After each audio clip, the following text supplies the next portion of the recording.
Hey guys, welcome back. Happy Sunday. Happy Mother's Day to all you mothers. Happy Mother's Day to those soon to be moms. And I also want to say happy Mother's Day to those who long to be moms, but you have not yet been able to become a mom. I pray for you guys too, that if that's what you want, then I pray that will be granted to you. But it is Mother's Day and it's about 7:05 in the morning. So I have some notes here, guys. This topic today is from a question that I got from somebody. So the title of today's video is How Divorce Impacted My Finances.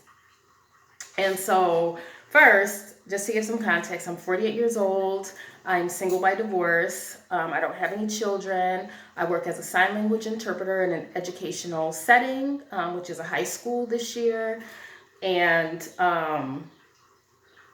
yeah, so that's my context. And right now I am working through Dave Ramsey's Total Money Makeover. And I am on baby step number 1, and that is to save $1,000 fast. And I don't have an update on my emergency fund or my starter emergency fund yet. I don't have an update this week. I won't have an update until next week because I get paid tomorrow. So I haven't been able to put any money into that account. So last week I was at $395.22. And my goal is to be financially independent and retired early. And for me, early is 55, which would be in 7 years. So that's where we are going.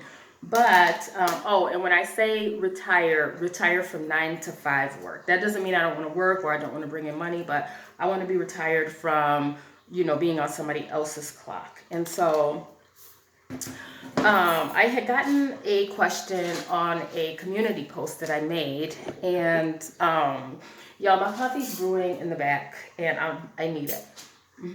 I need it. I don't know if I'm gonna make it. And also, I'm recording this, and I might record this in 2 parts, just because not 2 different videos, but at 2 different times of the day, because I'm running late. I did not get up, or I didn't get ready as quickly as I had wanted to. And so I might have to record part of this and then come back later. But anyway, I got a question on my post, and I asked for questions. If somebody wanted to know something or I didn't explain anything clearly, people were free to ask questions. And so somebody asked me, why did you divorce, and has the divorce helped or hindered your financial position? Well, so why did I divorce? And just before I get into it, this is not a Vcertcpl, documentary expository dissertation, I'm not here trying to, put anybody down or anything, but there are reasons why people divorce. And it wasn't some big thing that happened. It's just like a little things along the way, but also this video I think will make me look as equally bad as him because I knew that I should have never married him in the first place. I knew that. And when I'm talking about my divorce in this situation, I'm speaking from the perspective of a woman who grew up in a Christian household. I am a Christian, and so I do believe in being led by the Holy Spirit, and that God will lead you and prompt you if you're heading in the wrong direction. I do believe that, and I definitely ignored the signs, and I ignored the signs. I ignored direct leading and prompting of the Holy Spirit. So if you are not a believer and you don't believe in that, that is fine, but that's where I'm coming from, just so you know that's where I'm coming from. So and I just want to say that he wasn't a terrible person. I wouldn't say he was deceptive or anything like that, but he and I certainly should not have been married to each other. That was not the way to go. That was not where we should have been. I got married because my friends were getting married. I got married because my friends were getting married, and I didn't want to be left out. My friends and I have this friend group, and we actually became friends. Most of us became close friends because in my church we had what was called these home groups or life groups or connect groups, and we would meet in person, and we would like take turns meeting at each other's houses every Thursday. And so that's how we really became like a close knit group of friends. And so we were good friends, and like, I mean, we would just do whatever. Like, we enjoyed our singleness. We like would go downtown and get a hotel for the weekend. We would just go out. We would sleep over at each other's houses. Like, we just had a good time. And so then eventually, like, this is us in our like late 20s, and then eventually we came into our 30s, and like we all dated here and there, but nothing was like super serious where like somebody was getting married and different things like that. You know, as a matter of fact, I distinctly remember a point in time where this guy wanted to, we call it talk, you know, talk. He wanted to talk. And I didn't want to, only because I didn't want to be the only one in my friend group that had a boyfriend, because I knew that I would want to talk about him and different things like that. And it was like, you couldn't really like, you know, if somebody wasn't dating, or at least that's what I thought in my head. Like, if they're not dating, they're not going to want to hear about me dating. And I really want to talk to somebody and be like, how did you do this? Or how, whatever. But that's not where we were. So I didn't date him because I didn't want to be the only one in my friend group dating. And then later on, I got married because I didn't want to be the only one in my friend group that wasn't married. And I don't know if this is other women. I feel like there are so many things that women don't talk about because we feel like we're the only ones that feel like that. I mean, so if I'm the only one, great, you've gotten a great story. But I don't feel like I am. It took me many years to like understand that other people go through the same things, and we just don't know. And so I think, you know, people like feel like they're the only ones that think that way. But I really did think that if I didn't marry this guy, that no, like I will have missed my opportunity to get married like for the rest of my life. And like, I was never the girl who like always had these boys trying to talk to her in high school and things. I was never that girl, and I'm still not. Like, I don't have a line out the door. I don't always have somebody in rotation. You know, if this one don't work out, then I could just go to this one. I've just never had that, you know. And so I did really feel like that I was, hold on, I gotta get my coffee. My brother's coming in, so I don't want to like be disruptive when he's coming in, so I'll be right back. Okay, I'm back with my coffee, you guys. I cannot. It is 7:16. I'm gonna leave for church about 8:15 because they're having like pre-service like refreshments for Mother's Day. I thought that was a nice idea, so I want to be there for that. But anyhow, I was saying that. So I've never been the person to like always have somebody waiting in the wings. And so I just felt like I needed to go ahead and like be with him. And so what was interesting, and I know I have to like go all the way back to the beginning so that I can, so I can have context when I answer the question about like why we divorced, and then how did, you know, that affect me financially or impact me financially. So what was interesting is that I didn't really like him.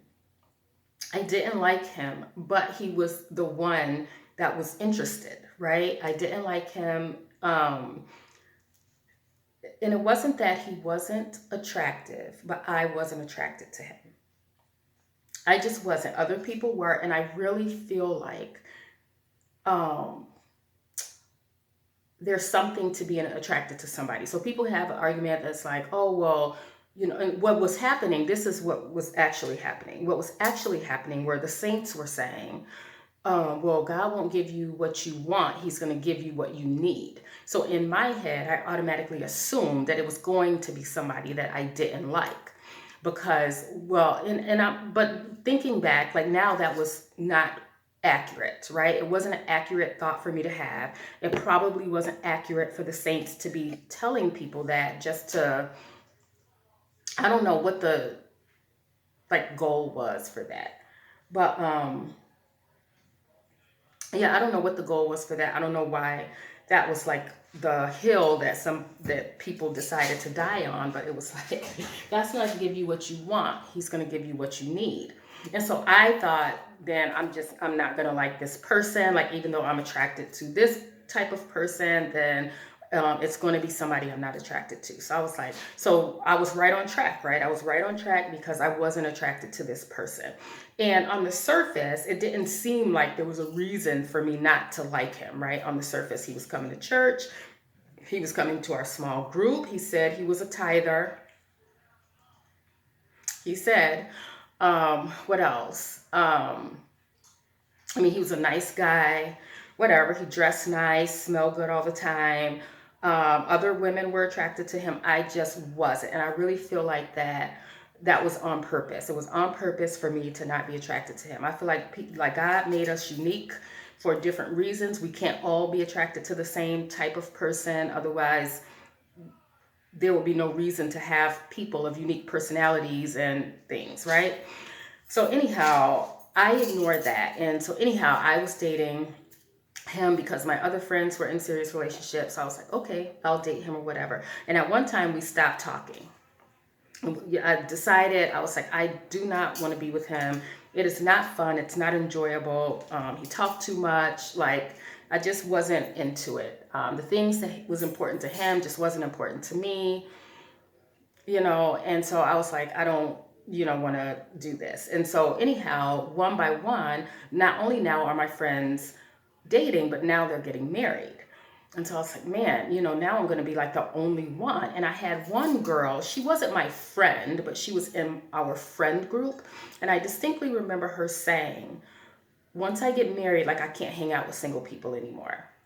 And so I just presume that's how all married people felt. Like, oh, is that a thing? Like, when you get married, you can't hang out with single friends anymore? We're a close-knit group. But I kind of like took that to heart. I was like, man, like, what if my other friends feel the same way? And so because he was the only, because so during that time we weren't together, I didn't have any other prospects, right? And so I started reaching out to him again. And then we started talking again, and then we started hanging. And I think I invited him. I think I was the one that invited him out. We had a friend who was having a birthday party, and I invited him to go. Like, so she invited our friend group, but I invited him for us to go together. And so then that started back up again. And I never really grew attracted to him or anything like that, but I was like, hey, we go to the same church. I figured it would work out. And so that's how I even did my finances. I was like, oh, everything will work out. And that's how I approached that relationship. Like, oh, everything will work out. Because I figured, well, if we're together, then we can figure things out. And I think that's true, but I still think that it should be with the right person, right? Because I just assumed we would figure it out. Now, let me just go off course a little bit, because I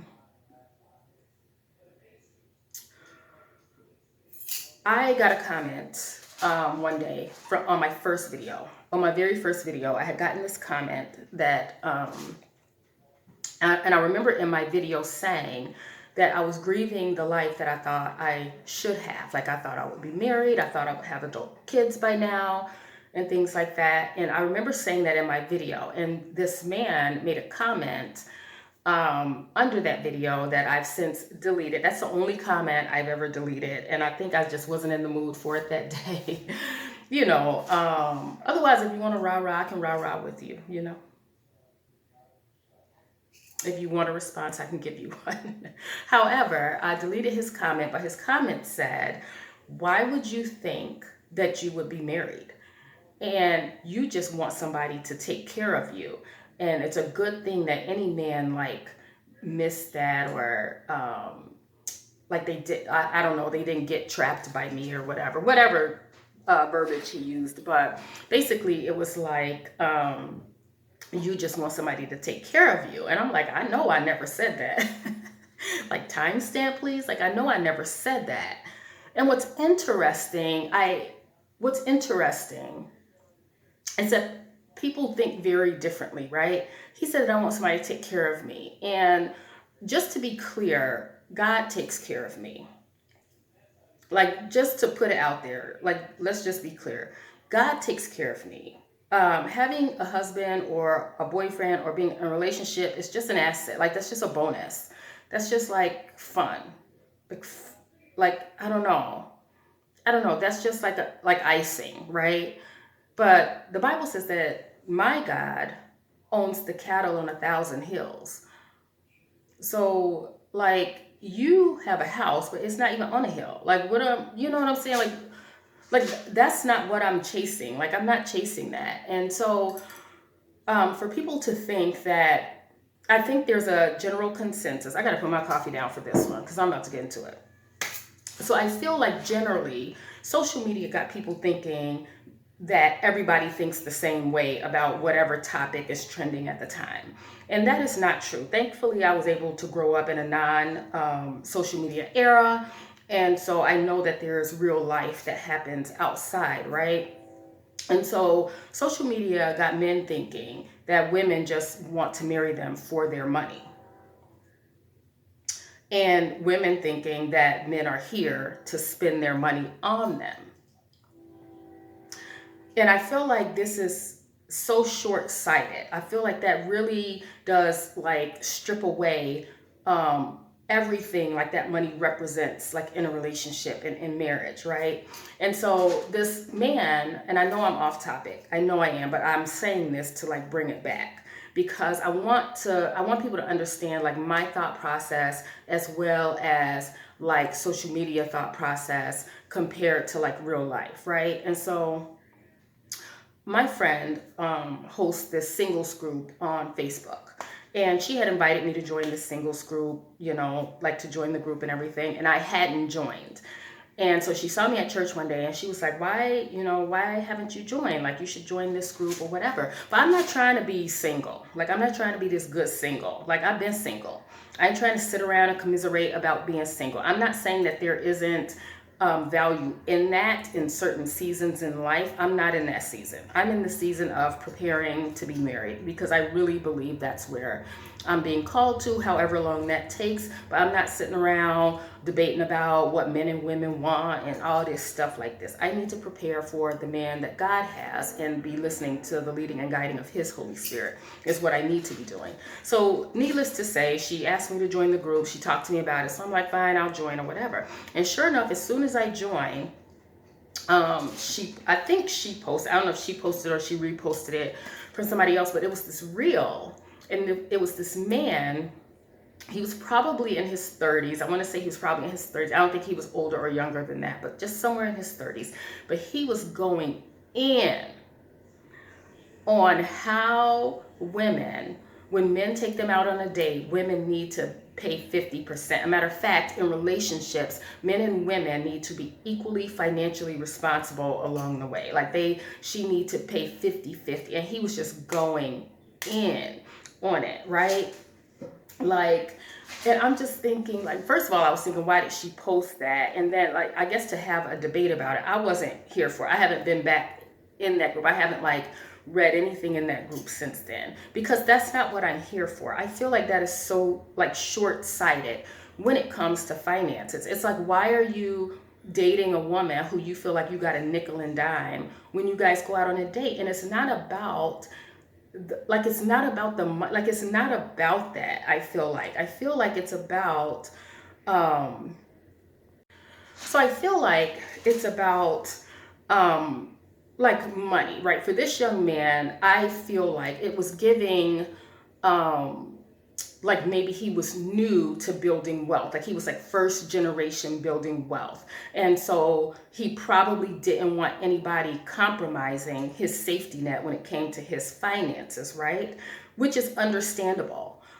But don't pick a woman that you feel like is going to compromise your financial stability, right? I feel like his comments were coming because the way he was ranting and going in, you didn't just feel that way based on dating one woman who you felt like was compromising your financial security. You've dated many women that made you feel that way. And so to me, it feels like you're picking like from the wrong pool of women, right? It feels like you need like a healed and grown pool of women to be choosing from, because I feel like you're just picking wrong. And then another gentleman was like, well, if a woman doesn't pay by the third date, then she's not the one for me. You are correct, because why would she like automatically assume that she needs to pay on the third date? And again, I know him personally, and he is like first generational. Like, now his dad made money, but he took the knowledge that his dad taught him and was really able to make something of himself, right? And so again, that first generational like wealth building, I feel like you think that women want to compromise your financial security somehow. And that's not the goal, because I've heard men who have real wealth, like not generational wealth, but know that $50 on a dinner is not going to break them or compromise them, or buying somebody a Louis Vuitton bag or a Birkin bag or something, it's not going to break them. They don't think like that. They're not thinking about, let me get a woman who now I need to make sure she pays half and pays her way. They're not thinking like that. They're thinking like, I want her to travel with me. How can I get her out of her situation so she can travel with me? Like different things. It's just different levels. You understand what I'm saying? So I'm not saying that he's wrong in how he feels, because apparently this person has dated women that have compromised his financial stability, or he felt like along the way. And so the man went on to say that if you don't pay 50-50 women of a certain age, that you are going to be single the rest of your life. And I'm like, and he was dying on that hill. Like, that is what it was. And I just challenge that he is not picking from the right group of women. I think he needs a different pool to pick from. And then on the other hand, I was watching, I said all that just to come back to like who we align ourselves with is important, right? So anyhow, I had gone back, and who we align ourselves with financially is important. And so too, when I was growing up in church, I feel like they spent so much time keeping the girls and the boys apart. Sit your fast tail down. Don't be in his face. Whatever. All this, and all this time like keeping us apart. Then we grow up, we become teenagers, they really trying to keep us apart as teenagers. And who is that you talking to? Who is that? Like all the saints, all the motherly saints want to know who you talking to, and they trying to keep you apart, but they're never talking to you about, because our generation didn't just start liking boys, at 12, 13, 14 years old. All of us have. And so I feel like they think that if they just keep us apart, we're not thinking about it. And that is not true. That is just inherently not true. So it's almost like, but nobody helped us navigate those feelings or those relationships. And so then when you get to married age, like 21, 23, whatever, 30, now it's like, oh, why you ain't married yet? Why you not? Because you didn't tell us how to talk to each other. You understand what I'm saying? The boys that I grew up in church with went out and married women that weren't in the church. You know what I'm saying? Because we so busy sitting over here waiting to be found, because we can't talk to them. Because if you talk to them, then you're chasing them. You understand what I'm saying? So like the Bible says that he who finds a wife finds a good thing. And that's what we were taught. That's what we were hanging our hats on. That we were sitting on our couches waiting to be found, honey. But what's interesting is that nobody ever taught the second part of that verse and the first part of that verse together, right? And so the second part of that verse says that he will find favor from the Lord, and he will obtain favor from the Lord. Nobody talks about that, right? So I always knew that this statement existed, and I knew this statement existed. But for years, I did not know that those two statements were in the same verse. Right? The Bible says that he who finds a wife finds a good thing, and he obtains favor from the Lord. So I feel like it's that second verse that we need to be teaching to young women, right? It's the second verse, because if we know that we're walking around with somebody's favor on the inside of us, we are going to be more diligent about how we move, right? And who we're around and what we subject ourselves to and what we listen to, right? And if men knew that women were walking around with their favor on the inside of them, they are going to pick from a different pool of women, because we're together for a reason. We're not just out here like nickel and diming each other. What he can buy me, you got to pay for like, that's for nothing. What is that for? That is for nothing. We have a purpose. I want a marriage with purpose. And it's not about nickel and diming me into paying for my own meal. Like, let's just be clear, right? And so anyhow, moving on. When we finally when we got engaged, let me start there. When we got engaged, is the first time we started talking about anything grown up, right? We had to start adulting, right? And we didn't before that. Like the way I maneuvered relationships in high school, like was the same way we did as adults. Why? Because nobody like bridged that gap for us. Everybody's like, well, don't marry somebody who's this, or don't marry somebody who's that. But how do you even broach those conversations? Because you don't see everything before you marry somebody, like, or until you're living with somebody, right? So there's certain conversations that you have to approach before you get into a relationship, and nobody was really talking about those things at that time. I think our church has moved forward a lot in that and are starting to kind of do some of those things with our young people, but you still got the me who grew up in my generation of growing up, who we still weren't taught like how do you navigate certain relationships or whatever, especially growing up in the church. There's some level of sheltering, right? And so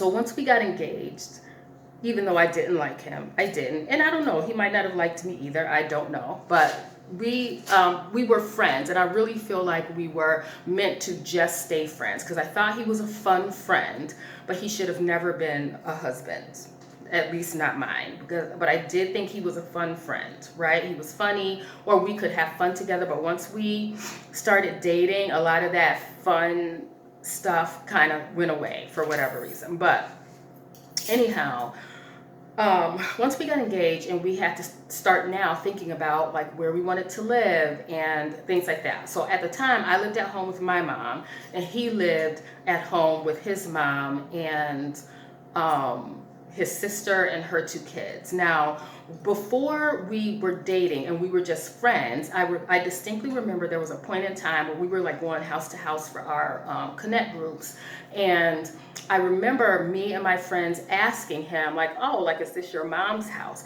And he was like, well, why do you think I live with her? Why don't she live with me?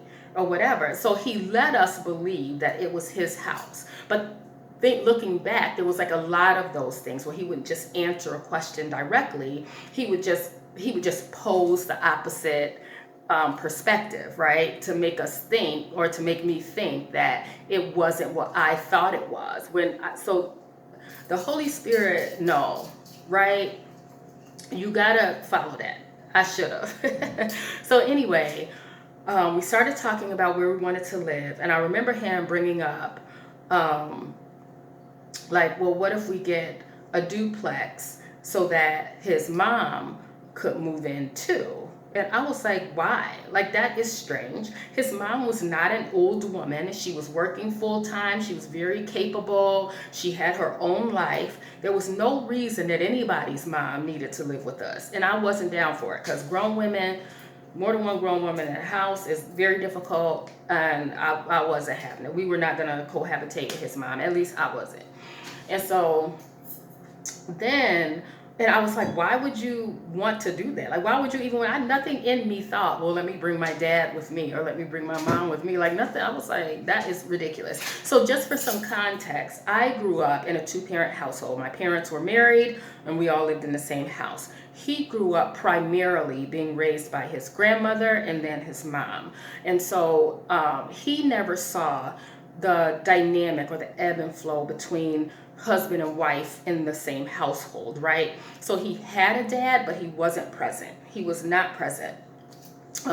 He would see his dad here and there, but he was not like, it wasn't a thing where he saw how men and women like work together in a home, right? And so for us going into marriage, our expectations were different, right? My expectation was that, and I like tradition. I didn't mind, like, I was going to work because I didn't have children, so there was no reason for me to feel like I needed to stay home or anything like that. But I didn't mind the cooking and the cleaning and laundry and things like that.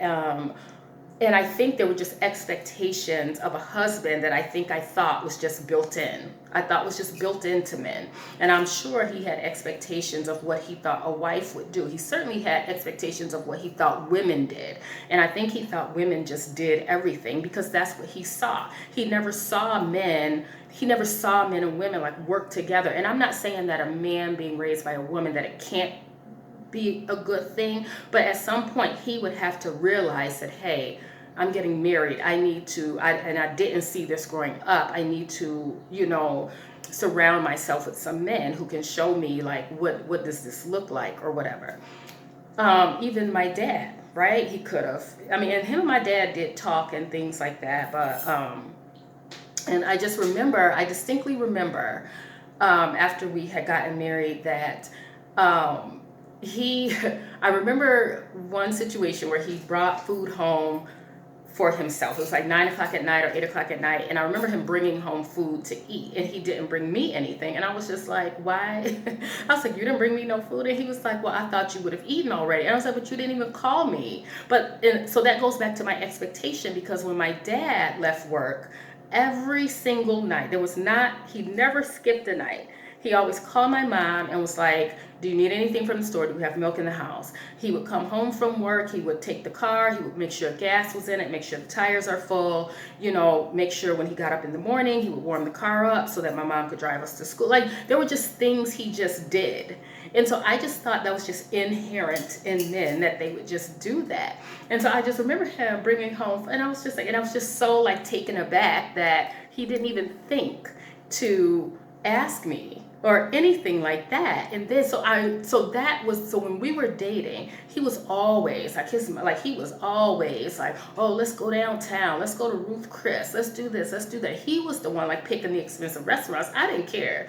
I really didn't care that much. I liked what I liked. And when I would go out to a restaurant, I would like to get food that I liked so that I knew I would enjoy it. It didn't have to be an expensive restaurant. But he was always like, oh, you never been there before? Let's go here. Let's go there or whatever. But then when we got married, all of a sudden, it was like, you don't even want to get me a McDonald's meal. So that wasn't the reason we got divorced. Let me just be clear. There was a myriad of things. And it did surround money. But again, it was like all these little things along the way. So when we were talking about getting a dude, I was like, no. I was like, that's not going to work. We're not going to live with your mom. And so I found us an apartment. And then he was like, and I was like, so how much money? Oh, when I was looking for an apartment, I was like, well, how much money do you have to like put in? Like, how much, this is how much I make. How much money, like, are you going to be able to put in? Do you know that he thought he was going to sit at home or I shouldn't say it like that he was going to work at home every day as a music producer, because that's what he was doing when he was living at his mom's house. I had no idea that he wasn't bringing in money regularly, because his mom and his sister, they were paying the bills. He was only getting paid every quarter because he worked as a music producer, and so he was relying on those royalty payments to come in, right? But with royalty, you never know what it's going to be. It could be $1,500, it could be $10,000, but you never knew that. As far as I know, there was not a way for you to know that ahead of time. Maybe there is now, but at that time, at least he never knew. And so looking back, he wanted his mom to move in so that she could help pay his portion of the bills so that he could be a music producer at home. And I was like, no. And he was like, well, can't your check cover our bills? I was like, no. Even if it could, why would I go out working? Because again, it goes back to expectations. Why would I go to work and you stay at home? If anybody gonna stay home, I'm gonna stay home. That's what I was thinking at the time. because neither one of us had a reason to stay home. Neither one of us had a reason to not be bringing in income. We did not have children at home. There was no reason for that, right? We were two able-bodied, capable, smart individuals. We need to be making money so that we can start at an apartment and eventually get a house. So anyhow, he had to get a job so that he could help pay bills. So he got a job. He worked for the post office, and then he would go be in the studio, because his studio stayed in his mom's house, and so he would go there on the weekends and make music. Fine. So anyhow, eventually I quit working at the church and I got a new job, and I worked for an organization where they provided housing. So we moved into this organizational housing, and we didn't have to pay any bills. We didn't have to pay rent. We didn't have to pay anything, and I got a paycheck. That was heaven for him, because then he could just go back to being a music producer full time, which was fine, whatever. So anyhow, after we had gotten married, so it was just like all these little things. I asked him, I was like, oh, do you want to join our accounts together? And he did not. And he flat out said, because I don't want you spending my money. Now, one would argue that he had any money. He did not have money. But he always, before we got married, I remember, like, he always had me and my friends thinking that he was making all this money because he was a music producer. Now, we never talked dollars or anything like that. He would never give me like $1. He would just let me know like how he got paid.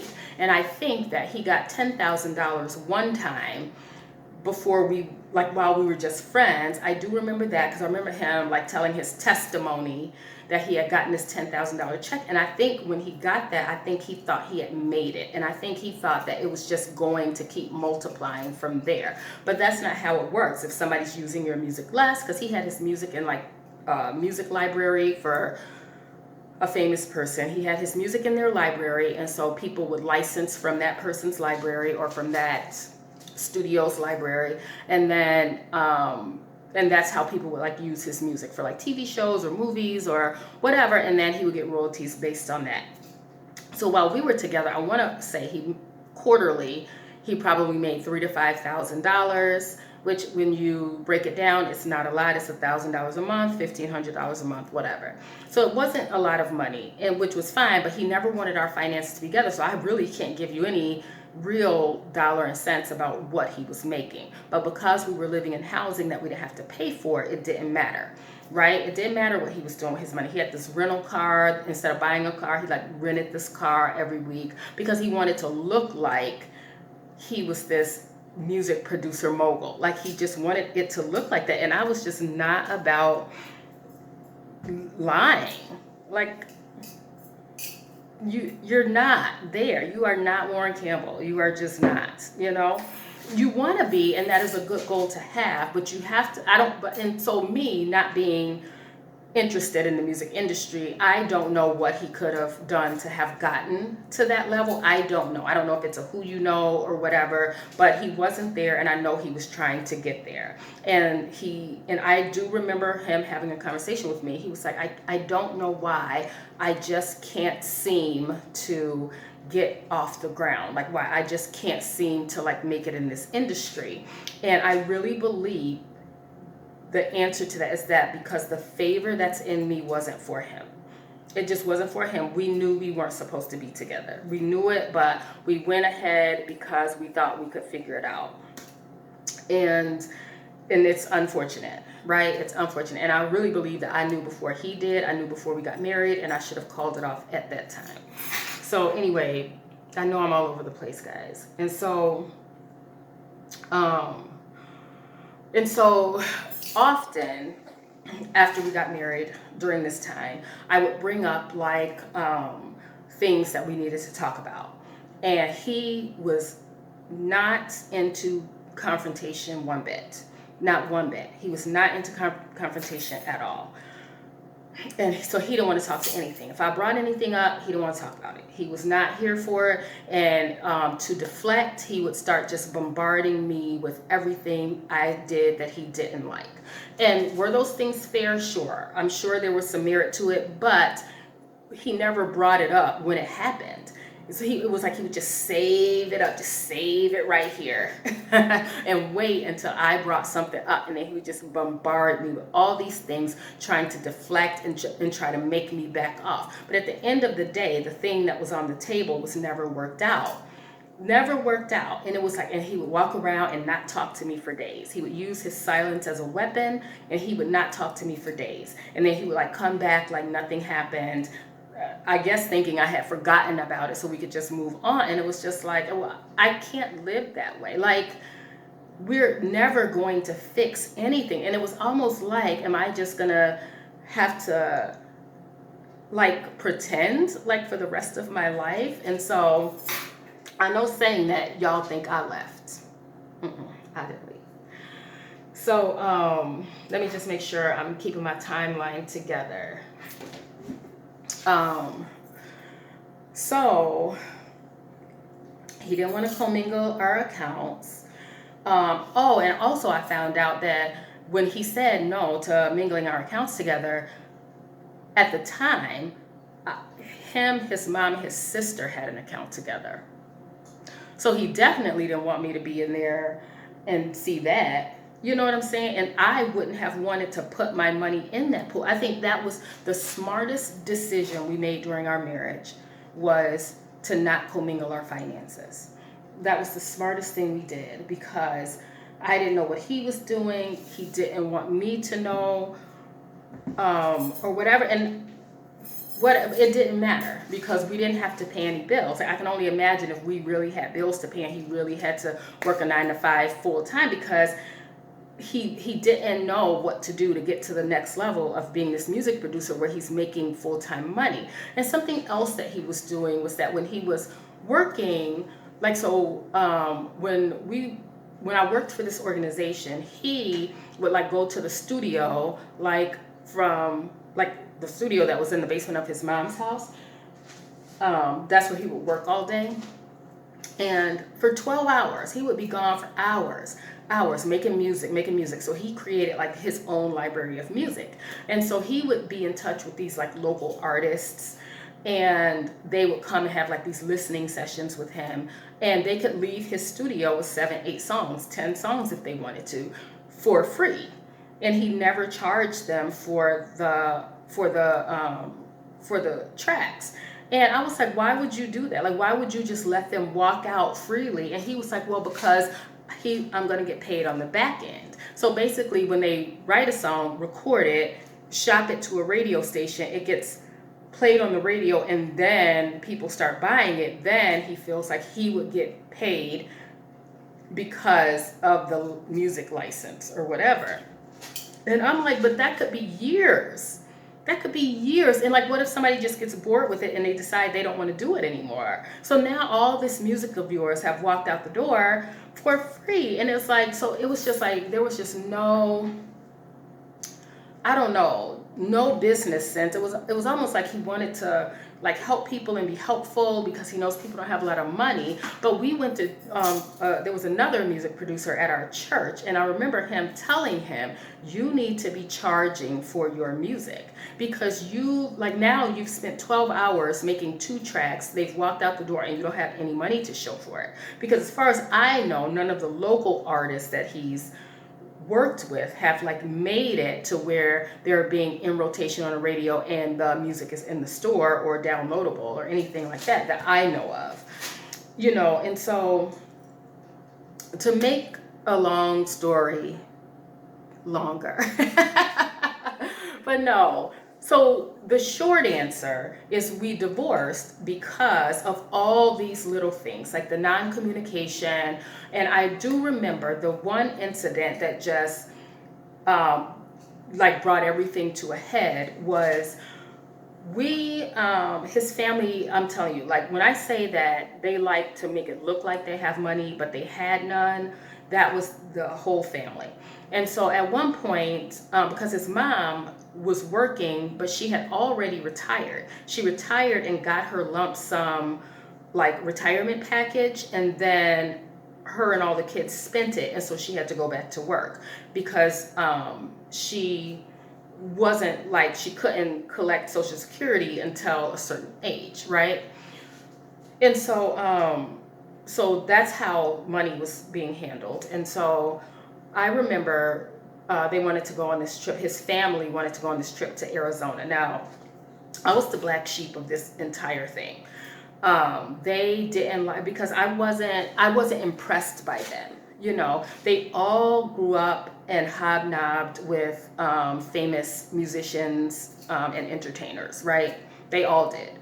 And he has two sisters and him, and they kind of grew up in the Motown era and in the Motown literal area. And so they hobnobbed with all these people that eventually went on to make it in music. And they didn't, and I think they felt some type of way about that, but they were still rubbing shoulders with these people. And so they, because of these connections, they thought people should like look up to them and admire them, and people did. But I just didn't care. Like, I just didn't care. I didn't care. I didn't care. That wasn't my thing. Like, being in the secular music industry just wasn't my thing. Like, I just didn't care about it. We didn't grow up. We grew up listening to gospel music. We weren't allowed to listen to secular music. So I didn't really listen to it until or I snuck to listen to it or something like that. So a lot of the people that, like, people my age grew up listening to, I don't know those songs because I just didn't grow up listening to it. And now I'm just not interested in it, right? And so, they wanted to go on this family vacation. And of course, I never get asked about anything. I was treated like one of the kids. It was like they would have these family meetings about these vacations, and then he would just come home and tell me like what we're doing. And I remember saying to him, it was this lavish vacation. They wanted to rent a house in Arizona. We're going to go to the Grand Canyon, all these things, just this. And I remember saying to him, because again, I was the only one like bringing in money, and should I have had more money? Yes, but I just wasn't financially, I wasn't a good financial steward. And so because I had money and I know I didn't have to pay bills, I just spent it. So I didn't have anything saved. And had he told me like, hey, we're going in a few months on this vacation, let's start saving money or putting money aside. But it wasn't that. He just came home one day and was like, in a couple weeks, we're going on this vacation. And I was like, we don't have money for that. I distinctly remember before that, I was like, we don't have money for that. We can't afford that. And I'm not the type of person that always have to be going somewhere, but I think he might be a little different in that regard. He liked being out. He liked people thinking that he was somebody big in the music industry, because like that's kind of how he dressed and presented himself and things like that. And I don't have to go nowhere, especially if I ain't got no money. Like, going on vacation with no money is just not fun. Like, I might as well just stay home, right? And so he wanted to go on this vacation, and I said, we don't have money for that. So I guess he took it back to the group, because I was never invited to these meetings. He took it back to the group, and then somebody in the family offered to pay for us. And I was like I just didn't want that. I didn't want to be beholden to somebody. I just didn't want to, I just didn't want that, because for them, it was like, look at everything we're doing for you. You're not doing it for me because I don't want it, So anyway, we went on this vacation. We flew to Arizona. We in this big house and all these things. And so I remember on vacation, there was a point in time where his family went somewhere and he and I stayed back at the house. So instead of enjoying our time together, of course, we get into this big, horrendous argument about everything, just everything, all the problems that we've had. We just put it on the table and just blew up about it. So everybody came back, whatever, we went home in silence. We just went home in silence. And I feel like in my head, I was like, I don't know how we come back from this. And I wasn't thinking like I want to leave, but but in my head, I was like, I hope he leaves. And that's what he did. So that Sunday morning, I think we came back like on a Saturday. I think we might have been home for a week or something like that. And then a Sunday morning, we were getting ready for church, and he was like, do you even want to be with me? And I said, I don't know. So to me, that statement was an invitation to let's talk about this. Not for him. He took his bag, he started packing vigorously, fervently packing so that he could leave and go home to his mom. And I'm like, I feel like that's where he wanted to be all along anyway. I do not feel like he ever wanted to be like, we were like two single people living in the same space.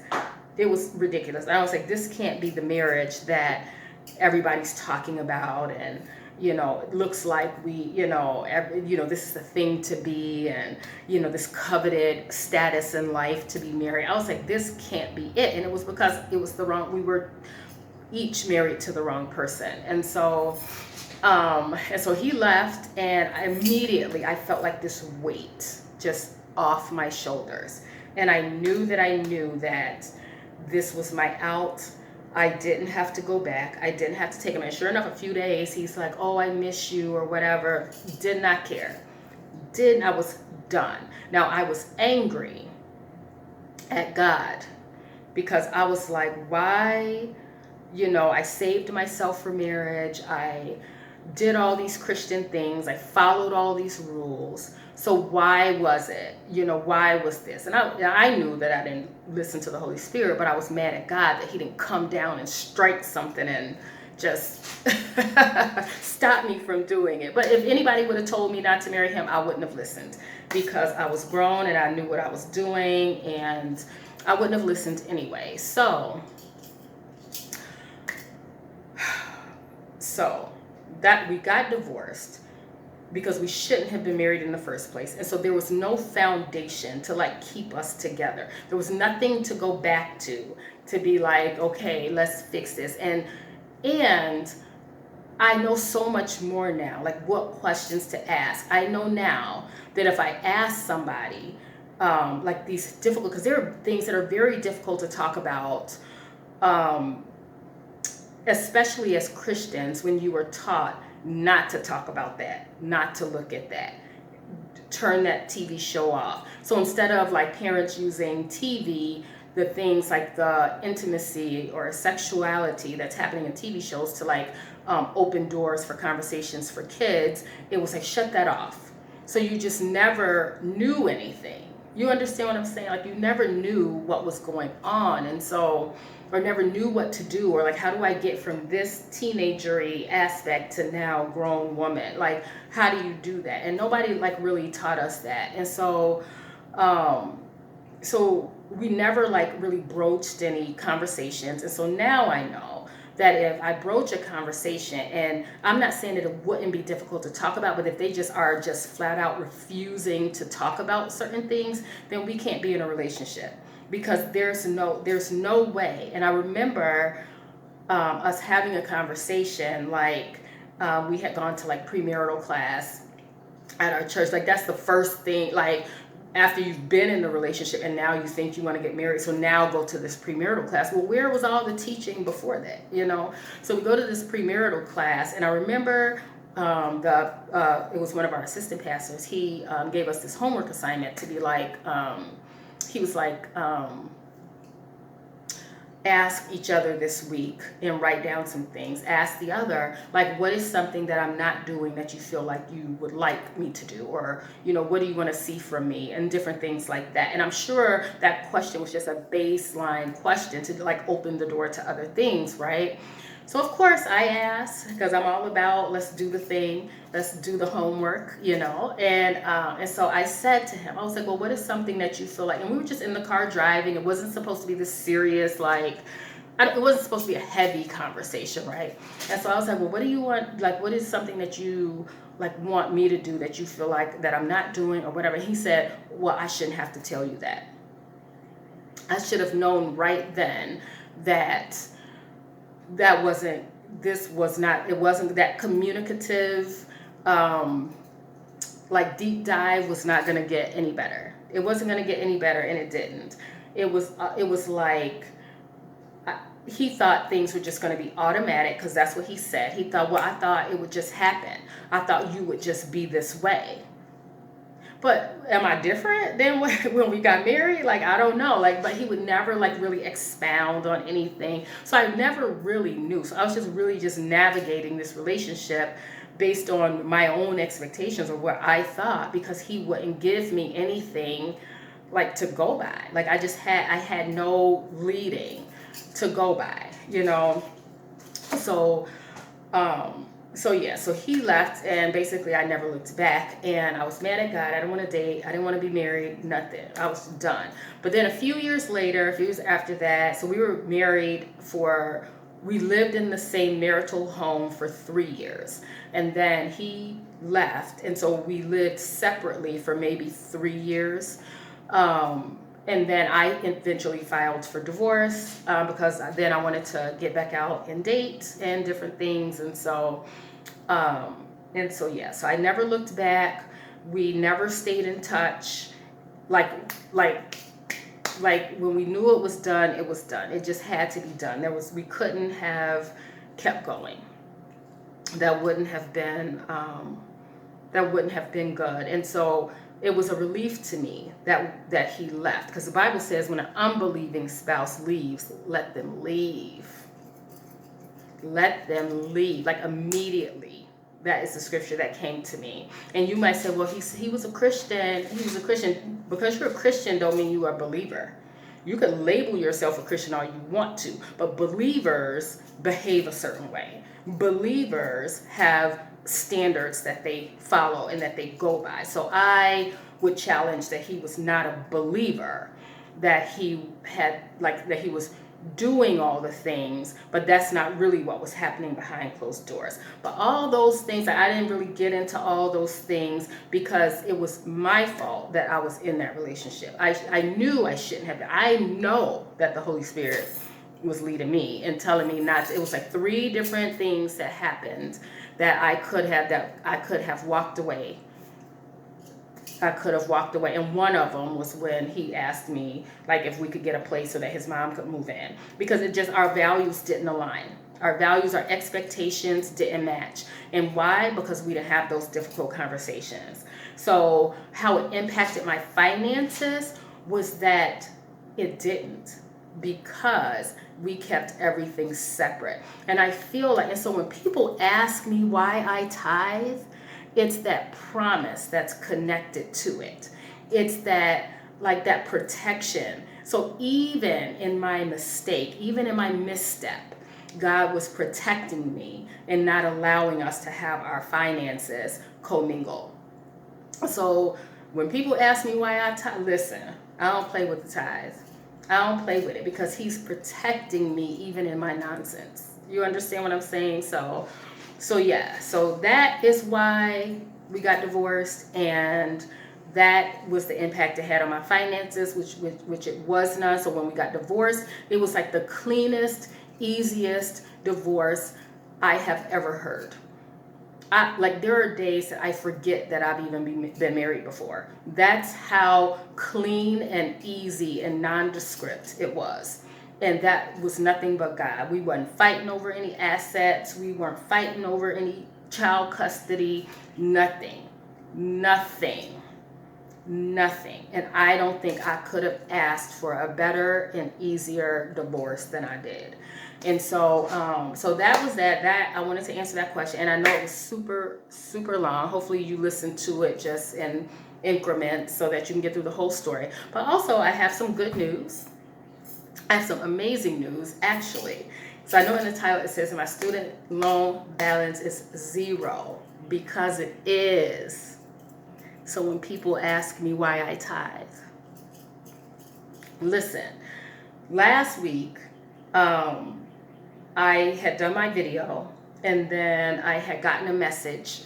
It wasn't until Monday morning or Tuesday morning, I woke up to an email that from my student loan servicing center, or whatever they are, the people that I pay my student loan back to. I got an email, and in the title it said, your student loan has been forgiven.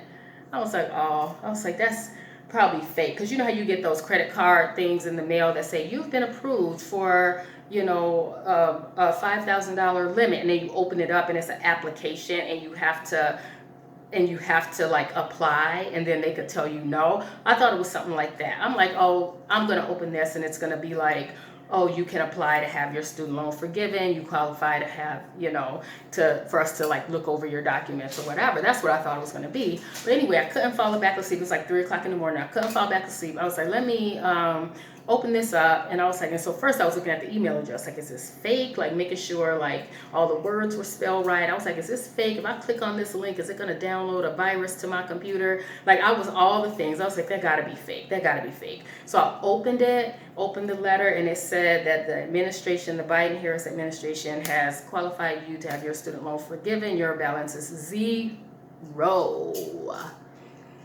So when people ask me why I tied, now I didn't apply for any of that. I didn't do anything. All I was doing was paying. That's it. And listen, when you people like, it feels like a boring life, but when you do what you're supposed to be doing, then things go well. Things go well. And I'm not saying that there will be no hardship or anything like that, but like God just shows you his goodness when you are doing what you're supposed to do. So anyhow, that was super long, and I know it. I'm gonna try to edit it down. But anyhow, that was that. That concludes this video for today. I've been talking for over an hour, and I hope you guys, again, enjoy your Mother's Day, and I will see y'all next time. Leave me questions if you have any.